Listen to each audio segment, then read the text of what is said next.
दस नम्बर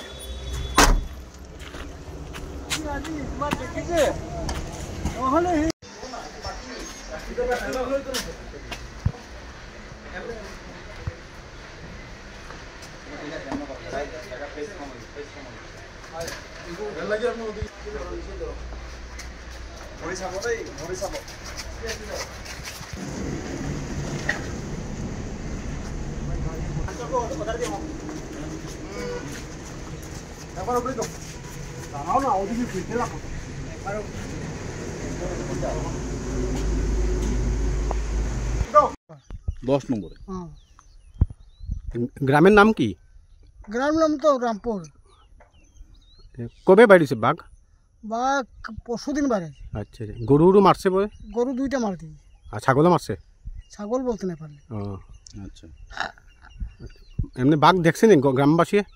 গ্রামবাসী দেখছে না। ও, কিন্তু গেলে গরু মরা দেখছে? হ্যাঁ, গরু দুইটা মার দিয়েছে। আচ্ছা আচ্ছা, আগেও এরকম ঘটেছে ঘটনা? না, আচ্ছা। বলতে নাই পারছি আগে। আচ্ছা, তোমার নাম হরেন্দ্র কি? রি। হরেন্দ্র রি। হ্যাঁ, না, তো গরু দুইটা মারছে, কি বাঘে মারছে। আগে একটা মারছিল, আবার এর মধ্যে গতকালকে মারছে দুইটা। এখন তো আরো মধ্যে শোনা গেল একটা ছাগল মারছে, এটা তো দেখছি না, কিন্তু গরুটা আমরা নিজের চোখে সবে দেখছি আর কি। দুটা গরু। বাঘ দেখছেন না আপনারা? না, বাঘ দেখছি না। এখন কি ফরেস্টে জানানো হয়েছে? ফরেস্টে জানানো হয়েছে কিনা সেটা আমরা জানি না, আমরা মেজারমেন্টে জানাইছি। মেজারমেন্ট এখন তো এটা কিসের? এইটা আর লোহা পিঞ্জরা নাকি তা বাঘ ধরার জন্য? কাকা, এখন ভয়ের মধ্যে, বাঘের ভয়ের মধ্যে অনেকজন কাজে আসতে পারছে না। অনেকজন আসছে, যদি তো আমরা বাগানের ছেলেরাকে গার্ড দিয়ে করে, চৌকিদার রেখে করে কাজ করা যাওয়ানো হচ্ছে। এটা ক নম্বর ঘটনা, কবার ঘটলো? এই ঘটনাটা প্রায় 3 বার হয়ে গেছে। 10 নম্বর, এটা 10 নম্বর, সেকশন নম্বর 10। এই জিপিআর ডলুজি বাগান, রামপুর চা বাগান। গ্রামের মানুষরা, চাপাতি শ্রমিকরা এখন আসছে না? আসছে না, একটু কম আসছে, ভয়ে অনেকেই ঘরে রয়েছে।